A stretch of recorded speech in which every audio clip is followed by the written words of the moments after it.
Good afternoon. On behalf of Association of Community Ophthalmologists of India, we welcome all of you in this very prestigious session in APAO AIOS Congress here in Delhi. Though we are 40 minutes late, but I think we can enjoy to have our session for 1.5 hours because the lunch hour will be after 1 o'clock. There is no more session during this lunch hour. So we can continue our session for at least half an hour more. Without wasting any time, I just like to introduce with you our president right now, Professor Lalit Nepalia sir, the retired HOD of Ophthalmology, Government Medical College Ajmer, who will convene the meeting. Dr. Shatangshu Mathur, our chairman scientific committee, is busy in SSTC. He will also join very quickly. So also Dr. Parikshit Gogate is there in the poster area in judgment. We have today the chairpersons, the beautiful gallery of Dr. Lakesh Madharia, our past president heading from Bilaspur, Chhattisgarh. Dr. Awad Dubey, our president-elect coming from Kanpur, Uttar Pradesh. Dr. Awad Dubey, please take your seat, sir. Okay. Then Major General Professor J.K.S. Parihar sir from New Delhi, our Vice President. Professor Inder Mohan Rustogi of Haryana. Dr. Nirmal Frederick from Chennai, Tamil Nadu. Dr. Pramila Gupta, retired Director General Health Services, Delhi, and Dr. B.N. Gupta, our past president from Dhanbad, Jharkhand. With this presidium, we will start our session. I like to request Professor Lalit Nepalia sir to convene the meeting. Thank you, Dada. I welcome you all on behalf of our society. And without losing time, I request Dr. Karamjit Singh for his presentation. First, keynote address. Oh, I'm sorry. Keynote. He's going to give it. No. Keynote. For that, It will be delivered by Dr. Sapur Samanta. Dr. Keynote address. I'm sorry. First, we have a keynote address by Professor Samanta for reorientation on the need of LVA for community at large. Sir, If before you recap, before I invite Professor Samanta, I beg to differ with him about the timings. I would request everybody to adhere to the time. Time is most precious, and those who wants to enjoy lunch, we should not debar them for having lunch. Khali pet na hoy bhajan gopala. So every speaker must finish in a stipulated time, including the keynote address. I will make it off moment the time is over. if you recap, Thank you, sir. If you recap at Puri Annual Conference, I have made it a point to focus our activities this year, ACOIN activity on low vision aids. So let us see what Dada has to share.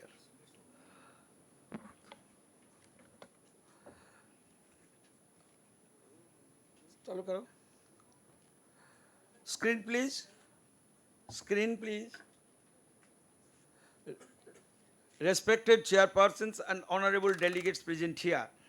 On the very first day, one of our members, Dr. Rajiv Khandekar, who was in Oman, as well as who is attached to John Hopkins Hospital on Public Health Ophthalmology, has rightly pointed out that in this beautiful meeting of APAO Congress, there is no session on low visual aid.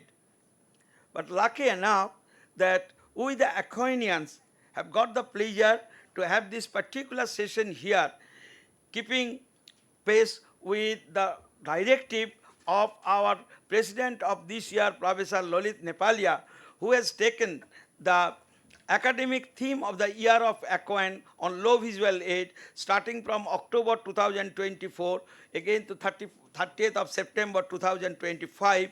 Everywhere we are assembling, we will just concentrate our all discussion on low vision aid. So let's look on the particular necessity of understanding low vision aid for the community at large. You all know the common diagnosis in our low vision clinic, whether so many retinal problems or whole goal problem or optic nerve problem like glaucoma, corneal problem like corneal scar, lens problem like cataract and pseudophakia, cortical problem like cortical blindness and others.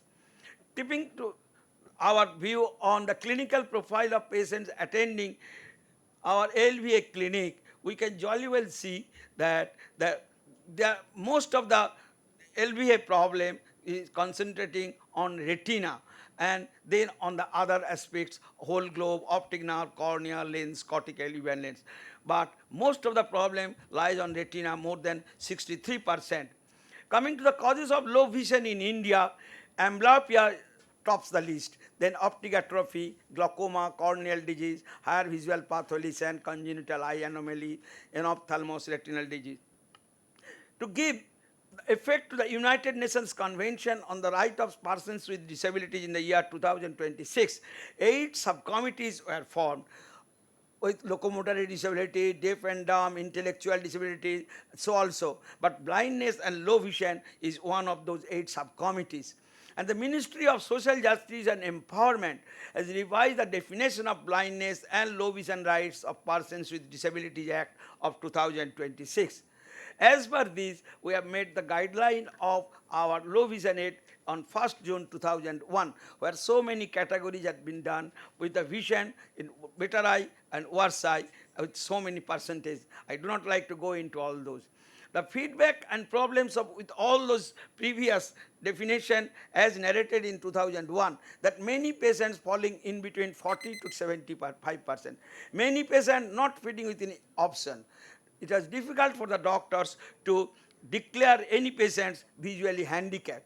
So that's why we have prepared a beautiful disability matrix, and go through this disability matrix and we can jolly well prepare the disability of that particular person, and we can give them the proper percentage in one column for the right eye, in the other column for the left eye, and in that way, keeping this very simple disability matrix in your chamber or your office, you can declare any patient as a visually handicapped or not. But one thing very clearly I would like to tell you, that this particular line should be keeping in mind, that after proper refraction or any operation, if the vision is not improved up to the mark, then and then the patient will be declared permanently visually handicapped, otherwise not.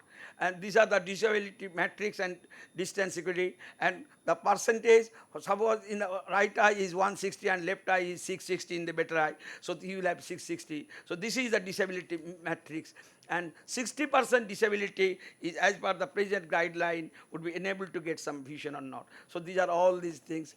And the field criteria is another criteria for disability apart from visual acuity. So this is less than 40 degree, less than 20 degree, less than 10 degree visual field will also give some weightage for visual disability. Here is that matrix for visual field defect. And person with benchmark visual disability means a person with not less than 40% of disability. And the patient must have some field loss and also some vision loss. The greatest impairment of either is to be used for criterion of overall visual disability. And there may be temporary or permanent. Temporary, suppose with cataract and other. Temporary, but after operation, he will again be adjusted whether he is fit for permanent or not. So these are all these schemes, and benefit for visual disability has been all changed right now in the year 2017 by Department of Social Justice and Empowerment of the Goal. And This vision is a multifactorial, multidimensional, distant vision, near vision, color vision, stereopsis, contrast sensitivity, ocular motility and ocular reflexes. You all know all these things, and these are the milestone of development of the eye. So also, and the successful networking with education department is the first and foremost thing of our visual disability management. So our takeaway message is very simple. The meticulous history taking of the development of the vision, genetic counseling, prenatal diagnosis, good postnatal care, multidisciplinary approach, early detection and introduction of low vision devices, and preparing individual education plan and overall certification to get some job or anything like that. So these are the very key points to keep it in mind when we will discuss on low visual aid and low vision in the community. Thank you very much. So please go on with follow-up services, rehabilitation services, awareness and demand generation, providing barrier-free access, use information technology, setting up linkage, and making low vision devices affordable and accessible to the masses. That is a must. What Dr. Parikshit Gogate will narrate in his lecture, what he is doing beautifully in Pune, Maharashtra. So I am happy to say we have got 18 state chapters right now of ACOIN in India. Through these state chapters we are working everywhere, and for the coming 3 months, every weekend, we will assemble in one of these states in India to discuss on low vision aid, low vision aid, low vision aid. Coming week, we will be in Jaipur, week next in Shivmoga in Karnataka, and in the last week at Kurukshetra in Haryana. In the May also, we will be in Datia in first week, second week in Hyderabad, third week in Jharkhand, like that. For 18 state chapters for coming 18 weeks, and we will be all over India. And lastly, on 31st October, 1st and 2nd November, please be kind enough to be at Himachal Pradesh and join in our annual meeting there. In that way, our activities will go on for the community with low vision. Thank you very much. Wish you a blissful day. Thank you, Dada, Jai Jagannath. for a wonderful keynote address. You have virtually covered all the key points in relation to this oration. I would request you to make a brief summary of your presentation and circulate it either on the social media or as a hard copy to all the members of our ACOIN. Professor Praveen is also nodding his head, so that means this also bears his consent also. So thank you once again, and now we call upon our first speaker, Dr. Karamjit Singh. He is going to talk about paradigm of LVA scenario in government hospital. Thank you, sir. I have only one point to highlight. From ACOIN, we would like to provide this disability matrix, what Professor Praveen Vasisht has provided me about a couple of years back, to each and every government and non-government opthal department and each and every member of AIOS, so that they can keep it at their chamber, and it will be a ready-made preparation of disability certification. And I think that will be a boon to each one of them. Thank you very much. Thank you, Dada. I once again request Dr. Singh for his presentation. We all know the bottlenecks of working in government sector. So let us see what Dr. Singh has to share with us. Thank you, sir. Respected chairpersons, I'm thankful to Dada for giving me this opportunity to speak on this very important topic. So Dr. Dada has highlighted what is low vision. So low vision basically that we consider it as if it is less than 6/18, then we consider it low vision. If it is less than 360, then that comes under blindness category. So low vision is already defined. So low vision basically it is a chronic health problem. It affects the daily life of individuals, such as driving, performing daily tasks, employment, and even mental health. And I am dealing with the help of Dr. Praveen Vasisht and CBM in low vision services in our medical college. So low vision services has basically, it has three components. One is low vision assessment, which is very important. One should be trained in assessment of the low vision. Our optometrist and ophthalmologist should be trained how to examine a person with low vision, especially when it is pediatric age group, because we are encountering most of the low vision babies in our institutions. Then assistive device trial, which is also very important, which device suits to which patient, whether this device suits to the child or whether this device suits to the adults. Then the prescription of device. Prescription of device is also according to the trial. We basically prescribe the device. Then low vision devices, we all know that these are various category of low vision devices. It can be optical, non-optical, electronic devices, and some of the miscellaneous novel devices are there. But the basic principle is of all the devices is the magnification. So these are the few optical devices like microscopes, telescopes, magnifiers, field expansion prisms, and contact lenses. So these are the few non-optical devices which we will discuss in future also. And these are the assistive devices that can assist to a few of the patients. These assistive devices, when the optical and non-optical devices fails, then these assistive devices are also available to assist the low vision person in day-to-day activities. So we in our medical college, we opened the first low vision clinic of Punjab with the help of Dr. Parveen Vasist, All India Institute of Medical Sciences, and CBM.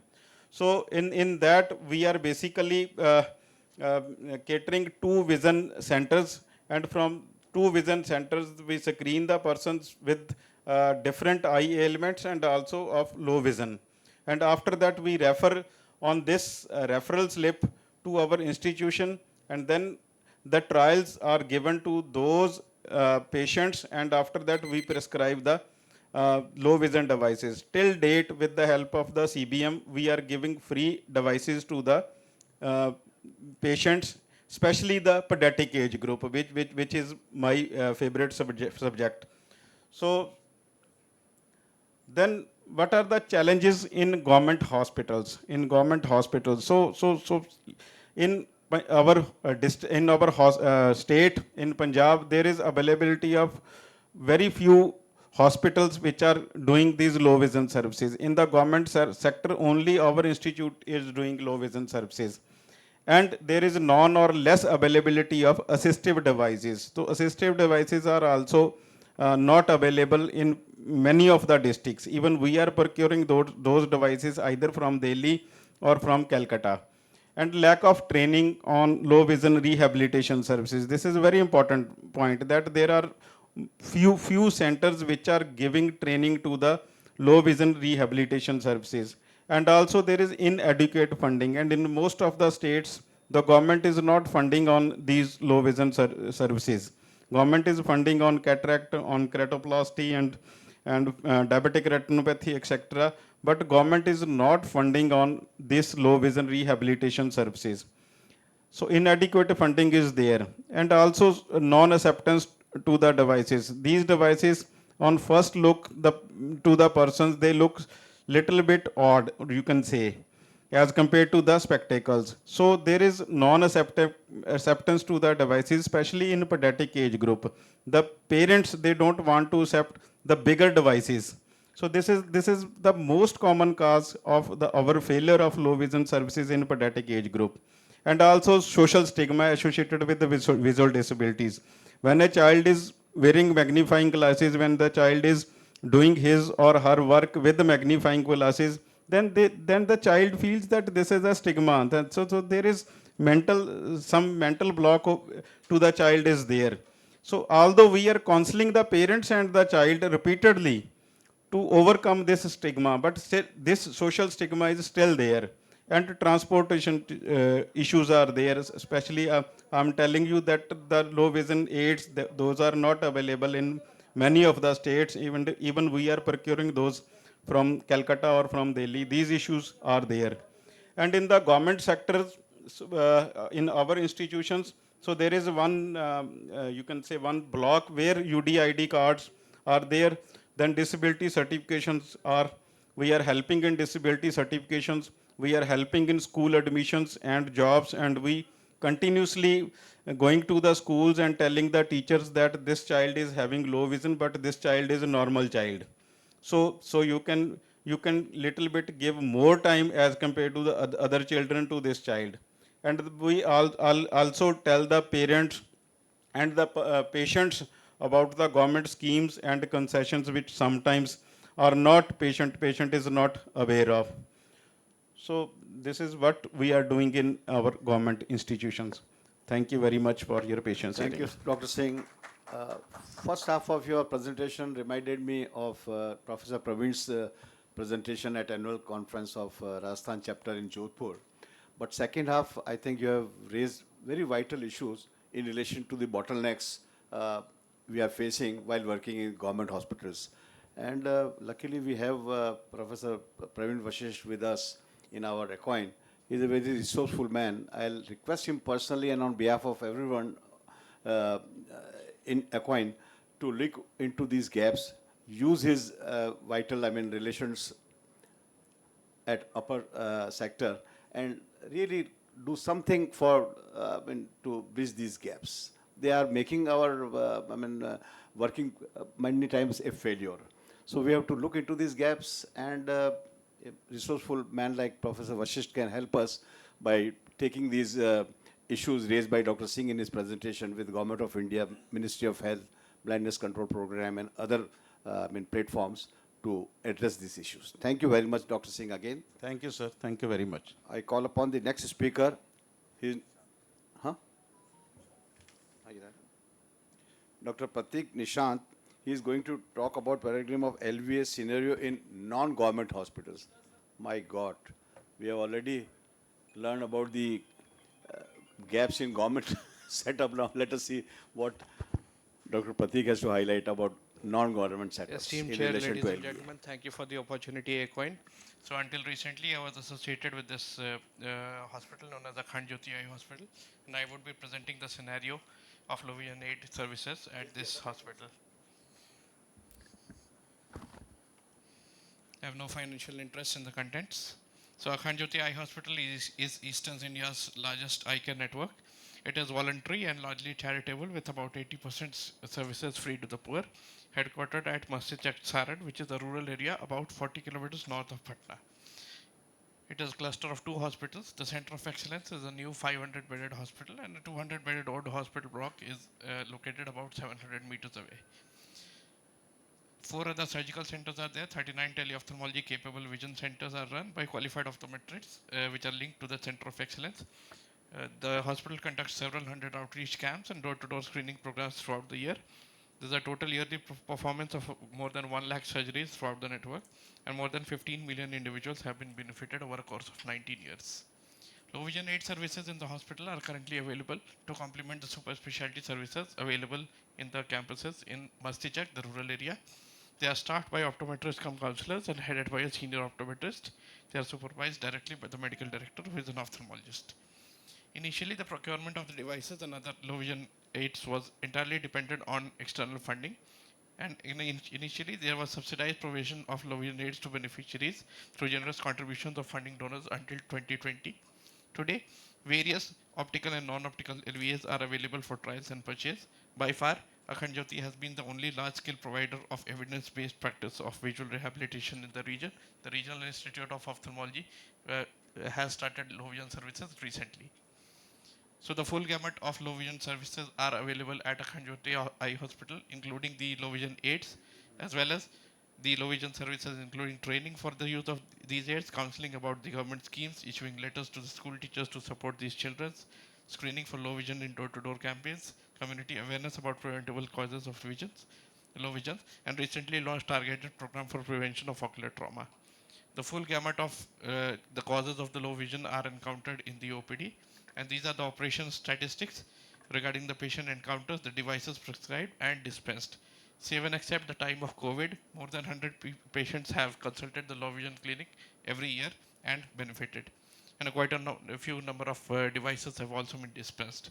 Regarding the uptake of low vision devices, until the time of funding, until 2020, the uptake was good.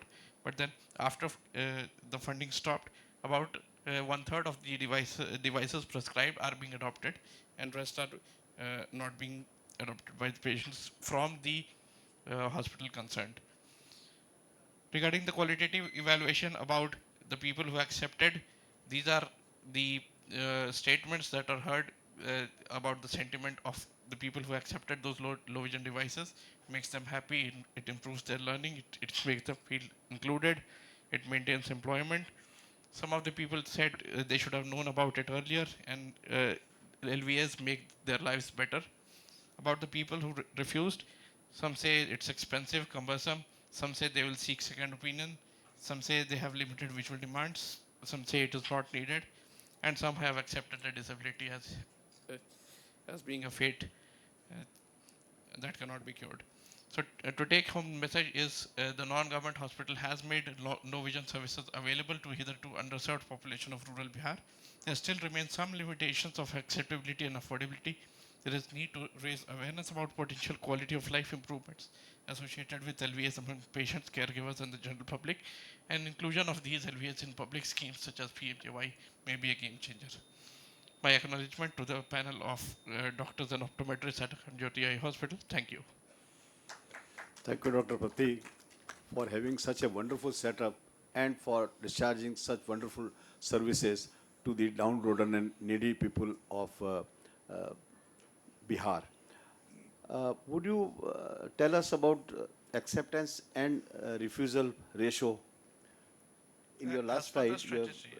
told Yes, sir. those who accepted it and those who refused. So can you give us an arbitrary figure? Yeah, about 1 in 3 devices are being accepted. Sorry? 1 in 3 devices. Okay. 1 out of 3. Uh-huh. Say only a 35% or 33% acceptance is there. Anyway, I think your workup is a dream come true for many of us. Compliments for that. Thank you so much. Thank you. Thank you once again. Now I invite Dr. Suraj Singh. He's not there? You are going to present? क्या नाम है madam का? Madam is going to present LVA for visually handicapped with congenital anomalies. Good afternoon, everyone. Thank you, Dada, for the kind approval. So I'm gonna take this low vision for visually handicapped challenges with congenital anomalies. So as we all know that, there can be numerous disorders leading to the low vision, from moderate to the severe low vision impairment, and these are the few case scenarios where we can see, they have ocular albinism, anophthalmos, microphthalmos, congenital cataracts, corneal opacities. So it is not only the low vision aid, so it requires a comprehensive ocular examination and assessment, surgical intervention, which requires a full regime of care pre and post ophthalmic evaluation. So as per the few studies, cerebral visual impairment is an important cause of visual impairment in children, and retinal disorders are the most common, of which a lot of disorders are of genetic origin, and there is associated risk of progressive loss of visual acuity, night blindness, visual field constriction, and color blindness. So a large group of visually impaired children show additional impairments also, mental or hearing impairment, mobility impairment, and so on. So, but what if this is the case? So the patient here is not having any ocular structure. So clear case. So how the low vision gonna improve this case? So we need to think beyond low vision. So we gonna need hearing impairment solutions, occupational therapists, psychologists. So there needs to be an extensive team which look after the motor and sensory impairment of low vision and beyond that. Visual evaluation can be challenging in children in pediatric age group, as there is poor subjective response. They may be or may not be cooperative. So assessing them is a key. We need to learn perks and peaks, how to assess and manage them. We have to have a friendly approach, and we have to be very, very patient with them. So we need to make them learn sign languages and different kinds of technologies. We really can't follow, the Cardiff and all these things. They may be unreliable.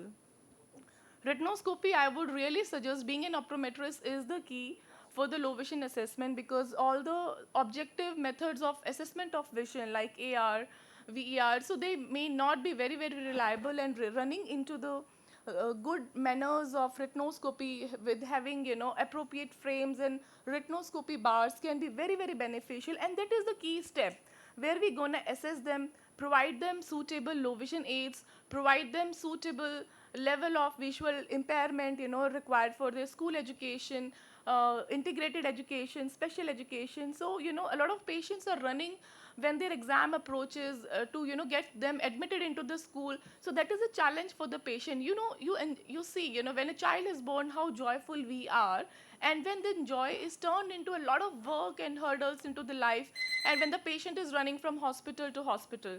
So visual evaluation and simulation. So nowadays a lot of visual simulation theories are coming up, and they are really helping out the cases of CVI and all these children. So we need to stimulate, and we have to be very very cooperative, all these children. Assessing of their high end coordination, because they may not be subjectively cooperative. So we have to be very our room needs to be very colorful, cooperative. We need to have the positive vibes. And how they, so we have to have a very friendly approach how the child is participating into the work. So we really can't ask the vision on this learner now to read out some text. We need to have some drawings, some colorful toys for them around our in clinic. So that not only help in assessing and training the vision. So this is a task going hand in hand, where we are doing both the things together. Vision simulation with different type of therapies, with proper lights, is really advised for the CVI cases. So non-optical devices are previously shown are usually underestimated but a boon. Few modifications which have been carried out by our patients, and near visual devices, how we are training them, teaching them, so we can give them step by step, can be very very beneficial. We should not burden the child with the low vision devices to aim N6 or 6.6. The main aim should be they should be able to see their books, they should be able to see their faces, they should be able to, we have to make them mobile, we have to make them friendly. This is a snapshot of distance and near low vision devices. So this is the snapshot of our vision rehabilitation center, where there is Dr. Suraj is trying to teach the team how to manage and care the patients, and when to start habilitation services from birth to 3 years. So normally a message is going to the patients, there is a very poor intervention, poor prognosis is usually written on the card, and the patient is disheartened at that level. So we have to be very careful and sensitive. So that information needs to be sensitively passed on to the patients, how to take care of that rehabilitation component preschool age or child. The earlier the intervention is, essential life skills, standing, mobility, communication, language, social, emotional development, even a smile. So when a child smiles, how happy we are. So suppose we are missing that joy. So this is a technique which have been developed, two parent and one parent technique with musical and without musical toys. So a blind baby tries to, they normally tap on our faces, so they just try to see, okay, what our eyes know. So tactile simulation. Please, madam, try to conclude So your session. learning and development, blinding congenital anomalies. Yes, I'm about to wrap up. Communication language, imparting it is very, very important in all these children. Instrumental essential life skills like hygiene, brushing, carrying out their ADLs is significant importance, and we must not forget to bringing smiles, and that is we are striving for. Thank you so much for your kind attention. Thank you, Sneha ma'am, for highlighting all this. I know assessment of visual disability in newborn and preschool going children is a very critical issue. It's not so easy, but you have made this issue look very simple. I had an opportunity to visit the Visual Rehabilitation Center of RP Center. It's a wonderful, establishment. And if you happen to be there sometimes, do visit. It is an eye-opener for many of us. So with this, I invite our next speaker, Ms. Dr. Ajay Agarwal, who speaks about LVA for glaucoma blindness. So, good afternoon, everybody. So I'll be talking about low vision aids for glaucoma blindness. So many of us will be talking about the various low visual aids. So I'll focus on the ones which are specific for patients who have glaucoma. Now, we all know that glaucoma is a group of disorders in which there is a progressive optic neuropathy and disc changes leading to irreversible visual field defects.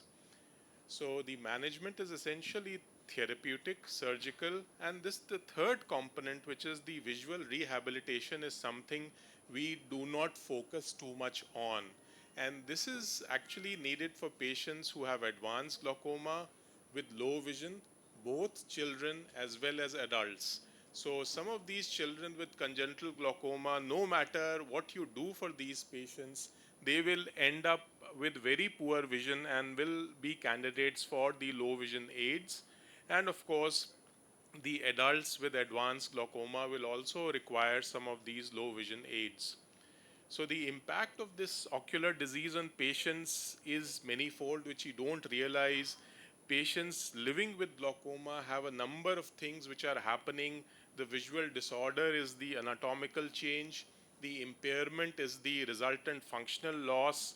Disability resulting in the changes in the skill set, and also there are psychological and economical consequences of such vision loss which is there. So we all know what low vision is. It is a functional visual impairment which is not correctable by standard glasses, contact lenses, medicine or surgery. The various causes of low vision in the various ages will differ, and beginning from children, congenital glaucoma is extremely important, and in the elderly, advanced glaucoma, although we are also seeing many patients with advanced glaucoma in the middle age group as well. So low vision aids are essentially devices which help us to see better, and these can be optical or non-optical devices, and they help us in a bigger and brighter vision, and the triple C, which is closer, color and contrast. So the assistive devices could be optical, they could be non-optical, electronic, and certain complex devices which use advanced technologies. So for early and moderate glaucoma, you could have the CCTVs, the CPF glasses, reverse telescopes, and then other non-optical devices. So the CCTV consists of a monitor, a camera, and a platform to place the reading text, has control for brightness, contrast, and change of polarity with a magnification up to 60 times. There are glare reducing devices, especially the CPFs, which are the Corning photochromic glasses, which can enhance contrast, because we know that glaucoma is a disease in which our contrast does go down. And then you have the no IR filters, which absorb the infrared light and ultraviolet light, and they help in increasing the visibility. So the CPF glasses, which attenuate most of the blue light, very useful for these cases, especially the CPF 511 is suitable for glaucoma patients. Then we have visual field enhancement devices, which compress the existing image, and these include the Fresnel prisms, the Gottlieb field expanders, the reverse telescopes, and the hemianopic mirrors. So these are the Fresnel prisms and the reverse telescopes. There are newer technologies which are coming in. So in conclusion, glaucoma is a group of disorders in which there is progressive optic neuropathy. Patients with advanced glaucoma and low vision will need low vision aids. So visual rehabilitation and counseling is as important as controlling the IOP, and customization of LVAs is essential, as one size does not fit all. So thank you for a patient hearing. Sir, please show the slide again before the concluding slide. Okay, sir. One slide before the conclusion.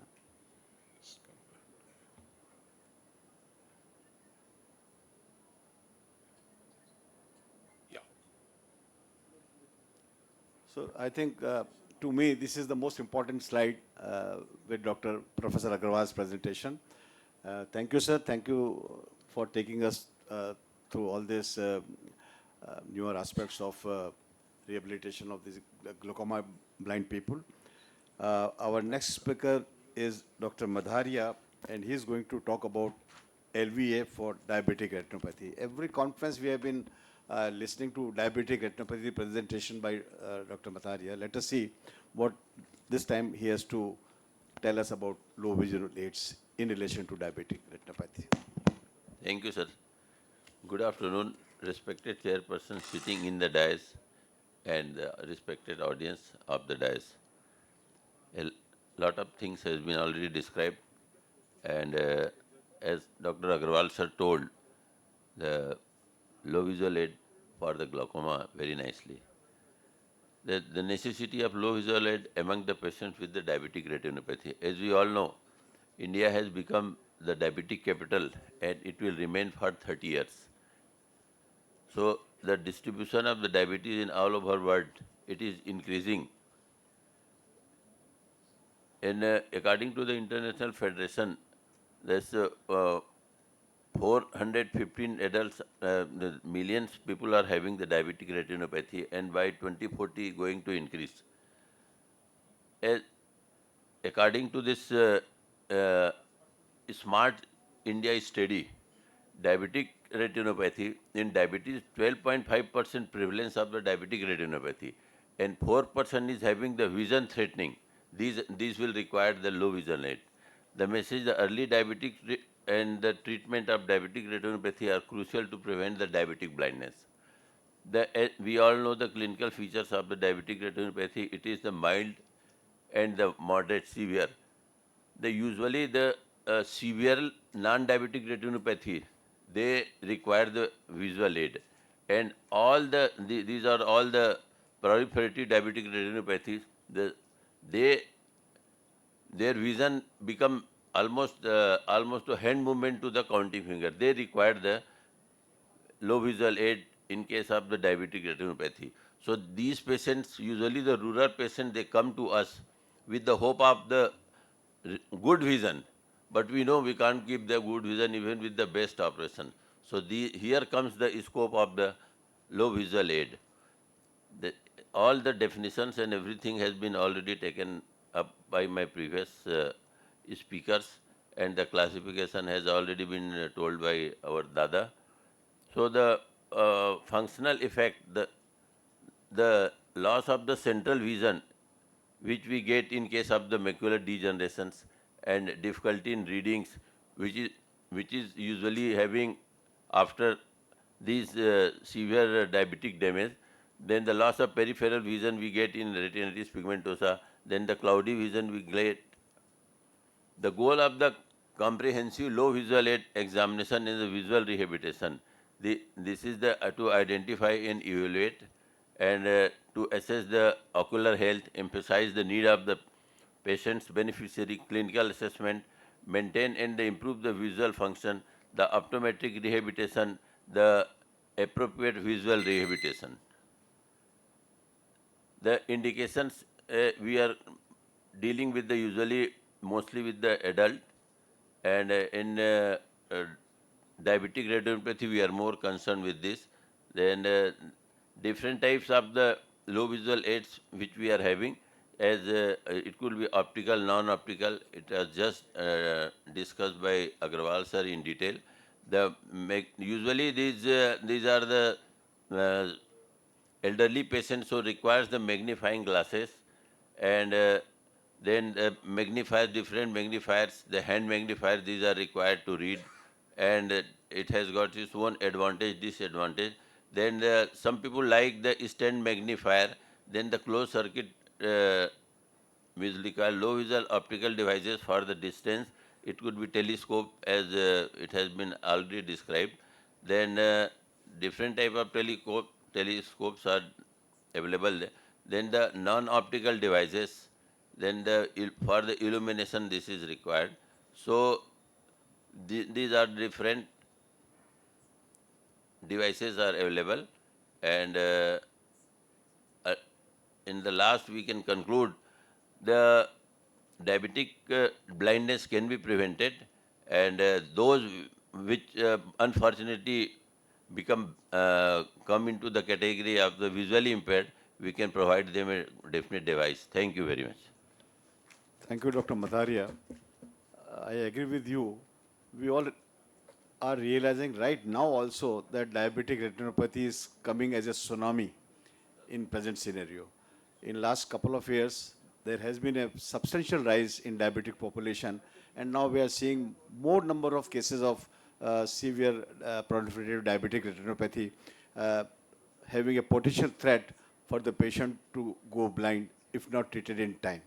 So thank you very much for highlighting all that. Now I call upon Dr. Tariq Saeed Qureshi for his. I think is not there. So we pass on to the next speaker, Dr. Murthy, ever smiling gentleman. He is going to talk about the LVA for macular disorders.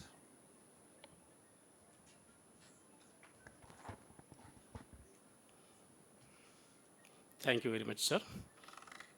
Good afternoon, everybody. Already, definitions for low vision aid has been summarized. There are so many controversies there. Now it is been taken as a 6 by 18 to 3 by 60 vision.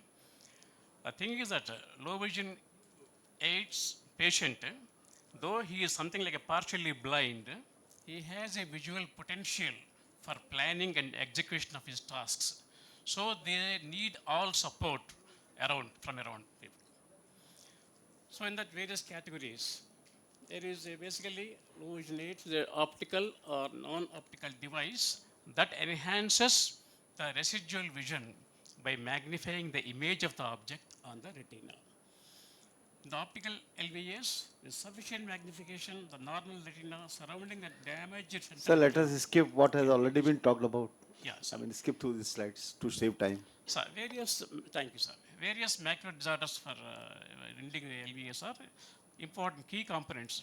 Age-related macular degeneration, myopic macular degeneration, macular dystrophies like Stargardt's, Best, SARS-B, and others like other conditions are also there. Even diabetic maculopathy also can cause the priority diseases. So LVA for macular disorders, generally we are classifying into magnification aids. One is handheld magnifiers. Another thing is stand magnifiers. And here also a CCTV causing a electronic magnifiers. And telescopic aids, there are various varieties are there. One is handheld telescopic devices. Other thing is bioptic telescopic devices. In the bioptic telescopic devices, a small hole is drilled on the glass, patient spectacle glass, to which a miniature telescope is attached. So whenever the patient looks at distance, he can have wonderful distance vision, and his eyes turn downward for near vision. He can have both near and distance. Other things are assistive technology, which I will come later. These are the various menu of the LVAs. And here what we can see the bioptic telescope. On the spectacle glass, we can see one camera vision telescope is attached to that. In the assistive technologies, the large font size print materials, screen readers are important. Arcam MyEye is something that makes use of artificial intelligence. A wearable smart camera that reads loud what is ahead for the patient. At the same time, it can recognize the facial expressions also. So accurate it is. And the iris vision, a wearable device that incorporates the virtual reality to enhance the vision. The future, what is the future for us? Electronic glasses like A-Sight, VR glasses, Envision glasses like that. And Arcam is already, I told you, iris vision I told you. And telescopic intraocular lenses, they are upcoming one, where this telescopic intraocular lens is used for ARMDs, will magnify the image and redirect image into the healthy retinal area. And bionic eye is the future of it. Bionic eye, telescope, camera is attached to the spectacle glass, from which the impulses go to the electrode, which is given to the retinal implant. From there, other things take place. But a lot of improvements need to be made for the bionic eyes. This is the AIOS vision glasses, the hand freeze, iris vision. This is the principle of bionic eye. So what are the issues of concern? Basically, non-availability of low vision aids. Out of 195 countries in the globe right now, we have only 115 countries that have coverage of LVA services. That too, not a complete coverage, it is a variable coverage. And the poor socio-economic strata, everybody can't afford to have LVA. And long traveling distances, and lack of motivation and rehabilitation from the community, and the patient's misconceptions about their own disorder. And coming to the community outlook, there's one society called Macular Society in UK, supported by Elizabeth Thomas in 1987, who himself suffered from the ARMD. The support to central vision loss is there. Then there are dedicated volunteers out there and funding research to combat macular diseases and supportive services and raising awareness among the common public. At the same time, there is one another angle is old and used devices instead of being phased out, they can be handed out to the people who are in need of it. And finally, before I end it, even without sight, there is still vision. The underprivileged need all the motivation. Let us motivate everybody. Let's help the community. Thank you, sir. Patiently. Thank you, Dr. Murthy, for your very nice presentation. We are all really concerned now about macular diseases and blindness induced because of macular problems. So we have to look forward. I think you must have all read in journals and in newspapers also. Some of these surgical devices are also now in pipeline to take care of the blindness or low vision induced by macular problems. Now I invite none other than Dr. BNR Subudhi, who is going to talk about the role of teleophthalmology in LVA. Thank you, sir. So, if you have seen the last slide of Dr. Murthy, that there are a lot of issues of LVA.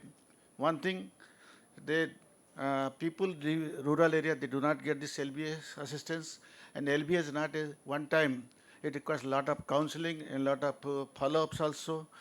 And we doctors practicing in the urban areas, we don't have much time to go to the periphery and do this. All this can be solved by teleophthalmology. So as you know, low vision is a significant public health concern in India, with the country being home to a substantial group of world's visual acuity impaired population, and India accounts 1/3 of this population. Rehabilitation is the most important because all treatment have been finished. This includes the use of low vision aids, orientation and mobility training and counseling. This is very, very important, which we don't have much time to do that. So challenges are there. A lack of awareness and accessibility also very important. We have seen acceptance is only 35%. So help when there is no cure. So teleophthalmology is a game changer in improving the access to eye care, especially in the country like India, where a significant population people live in the rural areas and unreached areas. It's particularly impactful for low vision patients who face mobility challenges, how it can develop. Improved accessibility, cost and time efficiency, early detection, timely intervention, capacity building, and customized solutions. So already we have been explained about teleophthalmology, which is the gap between the patients in remote areas and in the urban ophthalmologists sitting in the urban areas. So they can, the local technicians, they can go and do the screening, and they can inform the doctors sitting in the base hospitals to how to, handle these cases. Cost, definitely, patient visiting multiple times to the doctor is really costly for the patient, and also the attendant who has to carry them. So probably by teleophthalmology you can reduce that. Early detection, yes, many diseases which can be prevented early by like diabetes, retinopathy, glaucoma, macular disease, all that can be prevented early. If you do, that's only possible by the teleophthalmology. Capacity building, yes, there are a lot of senior citizens also require a lot of low vision aids. Probably we need teleophthalmology with the technicians going frequently visiting them and give them the support. Customized solution, yes, for senior citizens, we have to do something for them also. So applications in LVA, all has been explained by my previous speakers. I don't want to go. But these appliances can be taken in a vehicle, either a motorbike or a mobile van, and the people, they can go take this and do the services in the rural areas. Technology, is there a lot of improvement technology? This technology can be implemented in the low vision aids for the benefit of the patients in the rural areas. I always speak of rural because we are community ophthalmologists. So to summarize, building capacity in teleophthalmology for low vision rural areas is a transformative approach to bridging the gap between the urban and the rural healthcare divide. Here some of the mobile teleophthalmology units, they can already told you about the vehicles having all these equipments can visit the rural areas periodically and give the service. Training local health workers, because sometimes the people available nearby the local health workers can be trained how to use this low vision aids and how to give the benefit to the patients. Community awareness, unless do awareness, they will not accept it. We have seen the 65% people not aware of this, availability of these things.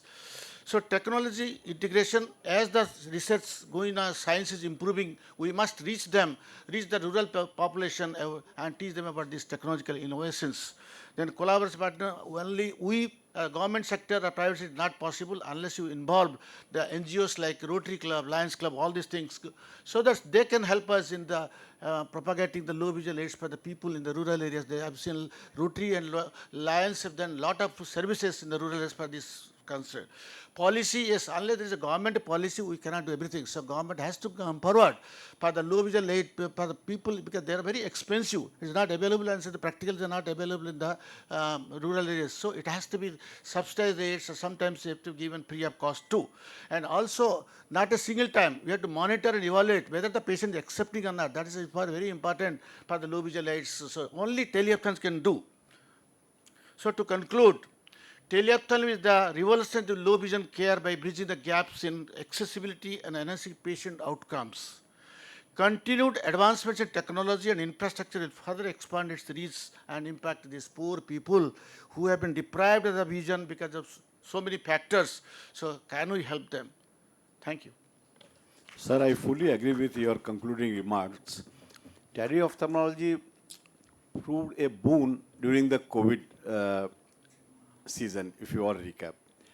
It's a wonderful tool to reach far-flung areas. As Dr. Subodhi has rightly mentioned, for early detection and for providing early care to these visually handicapped people. Thank you, sir. Thank you, sir. once Thank again. you. Thank you for the comments. I invite Dr. Abhishek Gupta for his presentation on LVA for high refractive error. There is another presentation by him. Dr. Chaudhary, I'm sorry for skipping the name. Ma'am is going to talk about LVA for high refractive error. Then we have Dr. Abhishek Gupta also to talk about LVA for high refractive error. No. Same So topic. that's why, sir, we have coordinated amongst ourselves and we have divided the topic into That's wonderful. two parts. That's wonderful. Yeah, so that there You shouldn't be, relieved our pressure. Thank you. so that there should not be too much of repetition. At the very outset, I'd like to thank Dr. Sopon Samanta, sir, for giving me this opportunity to be a part of this session. Myself and Dr. Abhishek will be talking on LVA for high refractive error. I will skip all these initial slides because all these have been talked about. I will be covering about how we evaluate a patient of low vision with refractive error, and Dr. Abhishek will be dealing with the devices per se.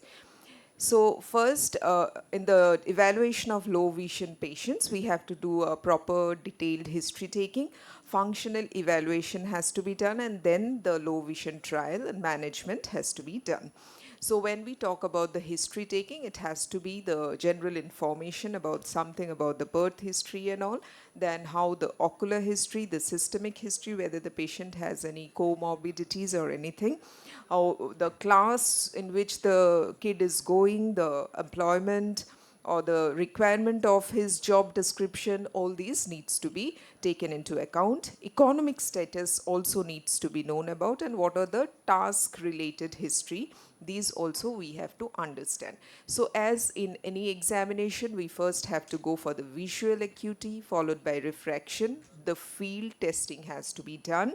This will be followed by contrast sensitivity testing, color vision testing, and then an extra, which is not done for all other cases, is the glare testing.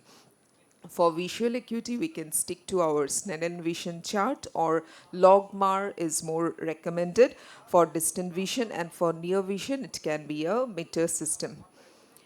Refraction in low vision, we have to do objective and subjective refraction. As and when necessary, we have to do a dilated evaluation also.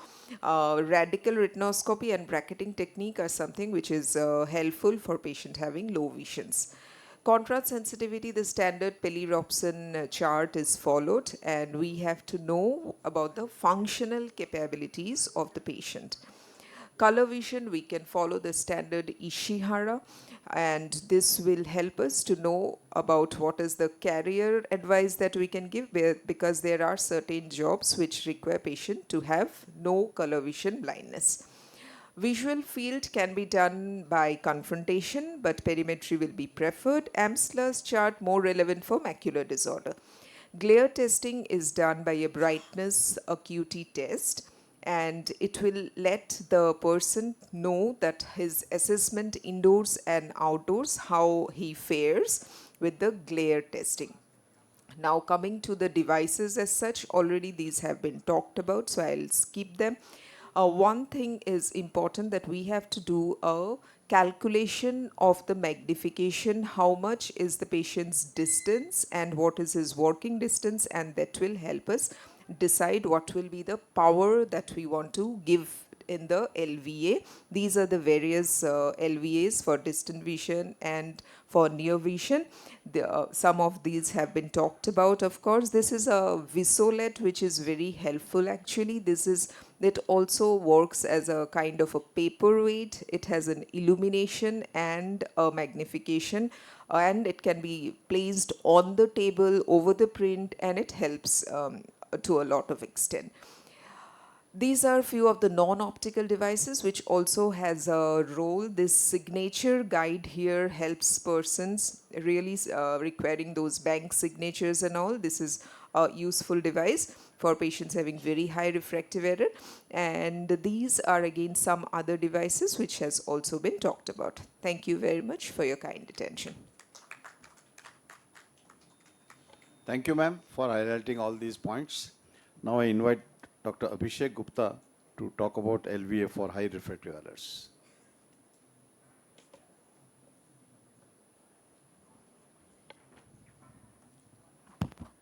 Hi, a very good afternoon to all of you, and thank you, Swapna sir, for giving me this opportunity.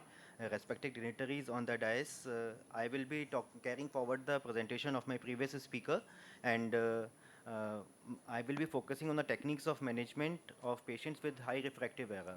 So it has been said in the previous, by the previous speakers also, that one size never fits all. So it's very important for us to customize these devices.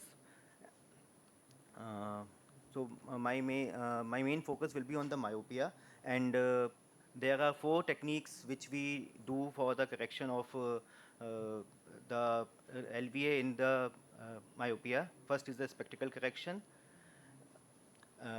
As has been mentioned, that retinoscopy has the key role in the correction of the myopia, and if retinoscopy is not possible due to pinpoint pupils or the media opacities, then what we can do is that we can check for the near vision at a distance where the smallest optotype can be read, and dividing it by dividing it by 100 is the power of the myopia that the patient will be having. For the high myopia patients, high index lenses or the myodisc lenses are the key choices. Contact lens correction has an added advantage of higher magnification and a clear peripheral vision. Telescopic devices are also useful. They have an exceptional indication for prolonged use, especially in the classrooms. So for the correction of the near, what we can do is that we can have a high added bifocal or trifocal segments which are best made as a flat top lenses. We can also have an approach magnification in which we ask the patient to move closer to the object of the regard. Handheld magnifiers, as has been told previously, are also a good choice. So, but why are we talking about all this? It is because still myopia and the refractive errors are the leading cause of visual impairment and blindness.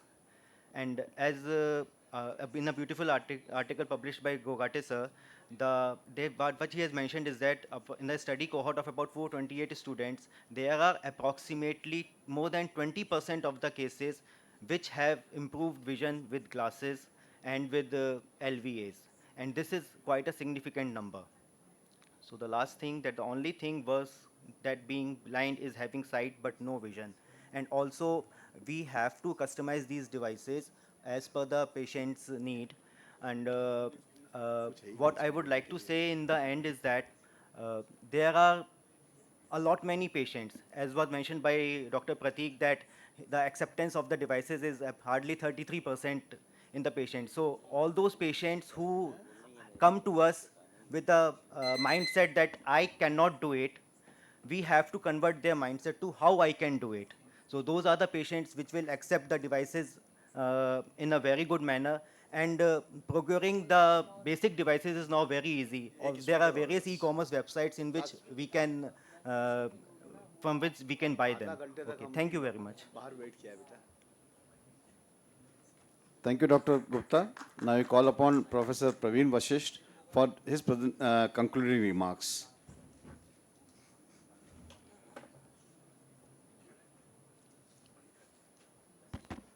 Thank you, sir. In fact, the first thing I would like to mention is the special initiative by our president, Nepalia sir, that this year will be taken by ACOIN as year for giving emphasis on low vision and rehabilitation. And thank you. I believe that all the ACOINians should work together in this area and help maximum people as much as possible.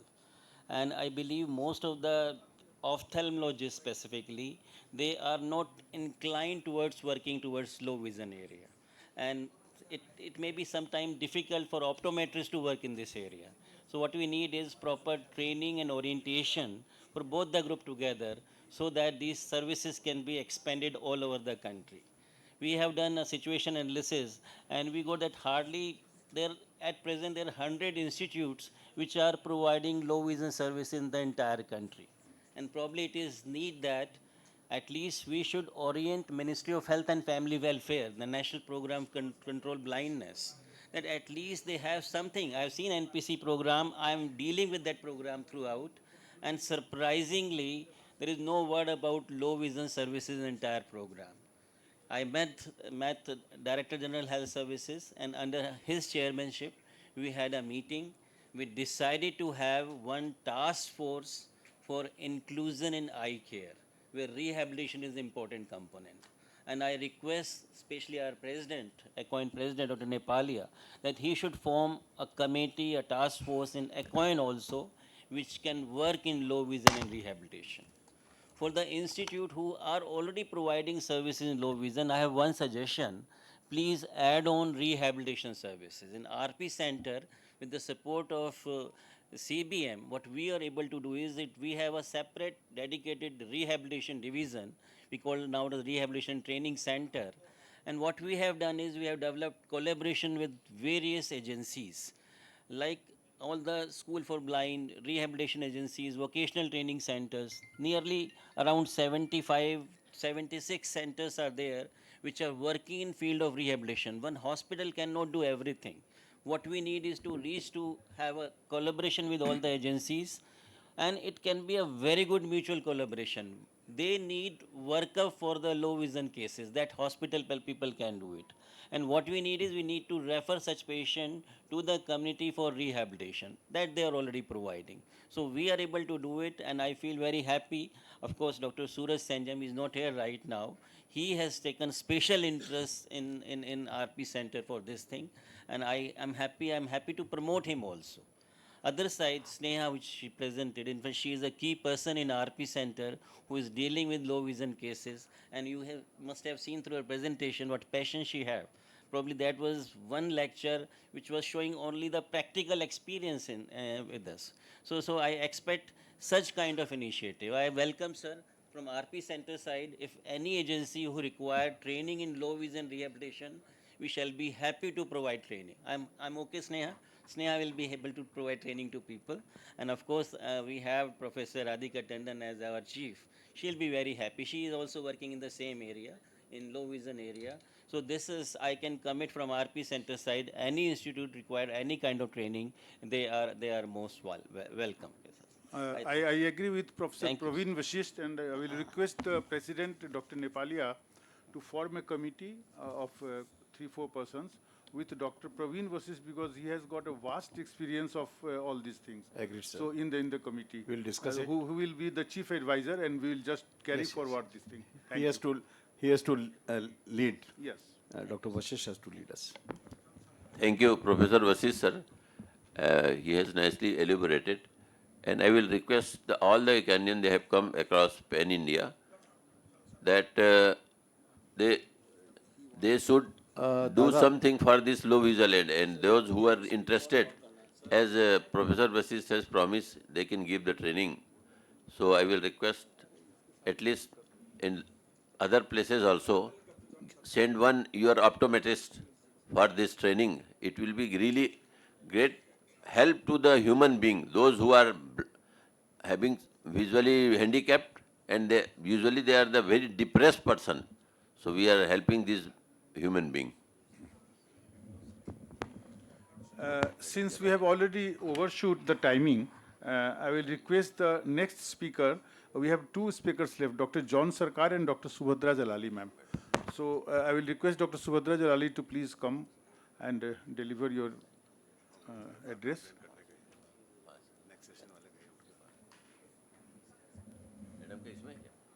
Madam इसमें madam इसमें है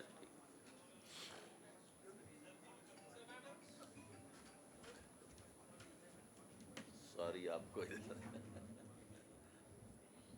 I'll be very brief. All my work is with the babies, as you're aware. And I'm just going to tell, whenever we treat these patients, the first and the only question parents have is that, will my child go to school? You're doing all this treatment, what will happen? So we are telling them, just wait. School is still 5 years away. Okay, before that, child has to achieve a lot of milestones. So that is the difference between treating babies versus treating any other group, toddlers, because they not only have to develop the vision, but there are so many other challenges which are there. You can see here the child is very small, tiny, so even its health problems are being taken care of. And in that, this is the neurodevelopmental period. So it's not only the vision which has to develop, but everything else. And they have so many other issues like hearing loss, dyslexia, ADHD, epilepsy, cognition defects, motor defects. So if the patient cannot sit, how is he going to look at the low vision thing? So patient may not sit for months, years, he may not even turn around. So how do you, address their low vision or their poor vision? So these are some of the challenges which happen, but yes, there are ways. So you can see here on the day 1 of surgery, I'm trying to see whether the child is looking at my hand or not, and the child is looking, this stage 5 child who was not even looking at light before surgery. So this is on day 1.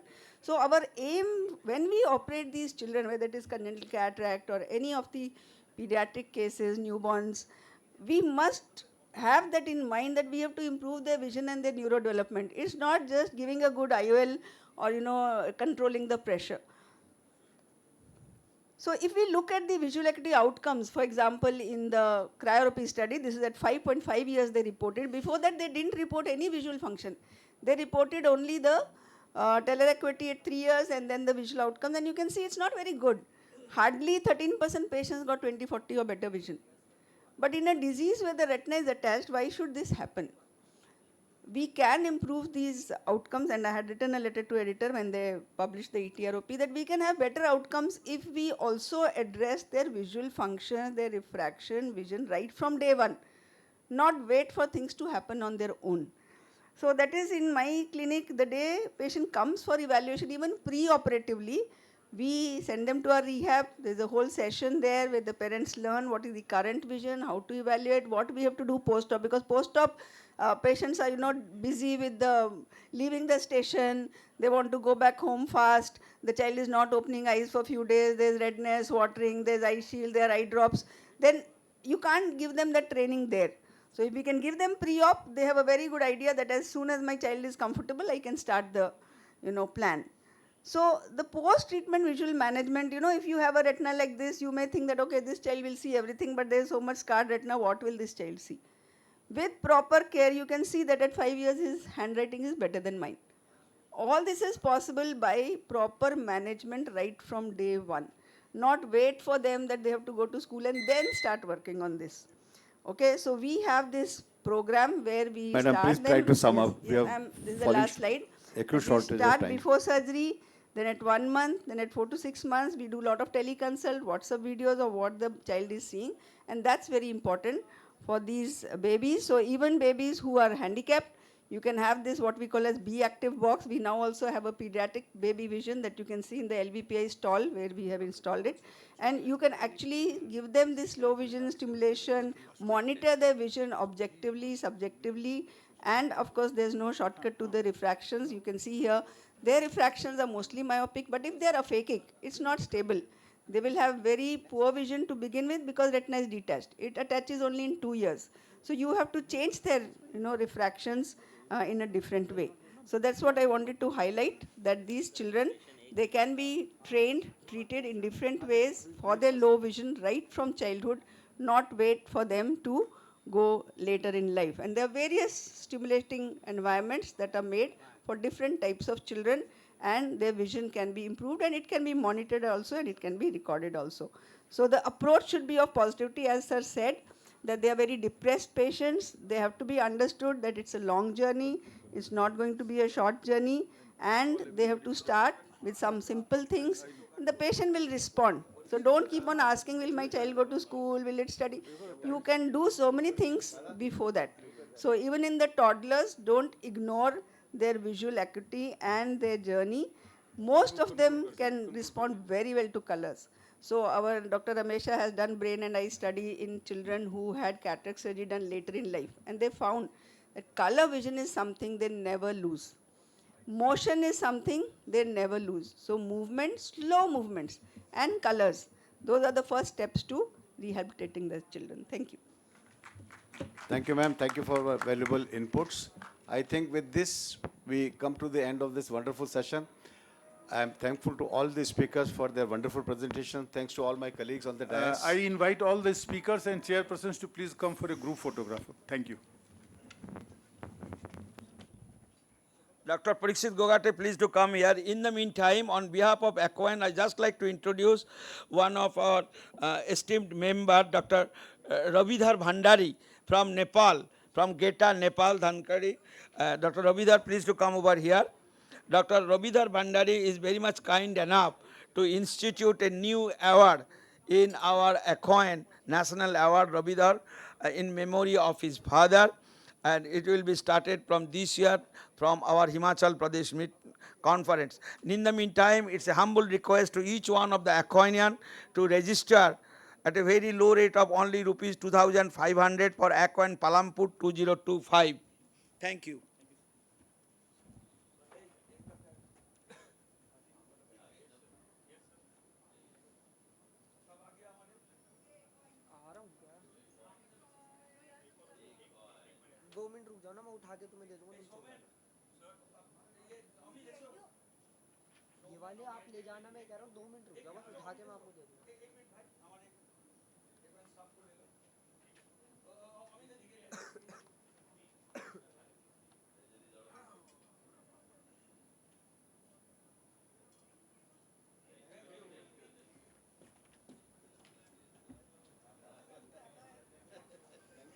Thank you. Thank you.